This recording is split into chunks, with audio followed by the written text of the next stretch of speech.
கிறிஸ்துவுக்குள் பிரியமான செல்ல குழந்தைகளுக்கு அன்பின் நல்வாழ்த்துக்கள். இன்று ஜூன் மாதம் 15ஆம் நாள்.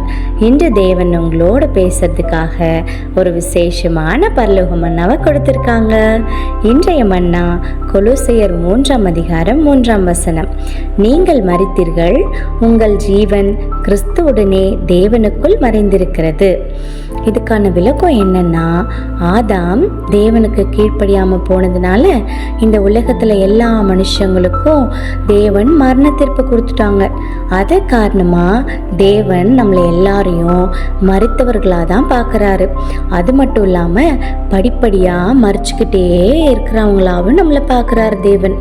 மனுஷங்க எல்லாரும் அந்த மரணத்தோட பிடியில தான் இன்னமும் இருந்துட்டுருக்காங்க.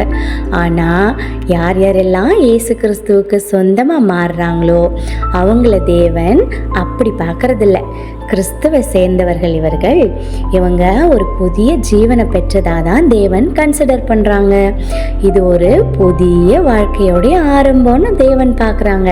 இந்த புதிய வாழ்க்கை தான் இறுதியில் பரலோகத்தில் நாம் ஒரு ஆவிக்குரிய ஜீவியாக பிறக்கிறதுக்கு நம்மளை கொண்டு போய் சேர்க்கும்.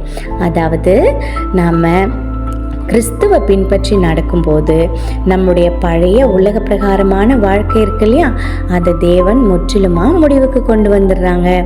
அதுக்கு பதிலாக பரலோகத்தில் என்றென்றைக்கும் நம்ம வாழக்கூடிய ஒரு மகிமையான புதிய வாழ்க்கையை தேவன் நமக்கு கொடுக்குறாங்க.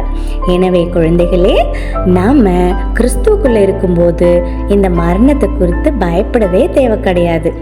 தேவன் நமக்கு தந்திருக்கிற இந்த புதிய பரலோக வாழ்க்கையின் நம்பிக்கையை நல்லா டைட்டாக இருக்க பிடிச்சிக்கிட்டு ஒவ்வொரு நாளும் கிறிஸ்துவுக்குள்ள உண்மையான பிள்ளையாகவும் தேவனுக்கு பிரியமான பிள்ளையாகவும் வாழணும்.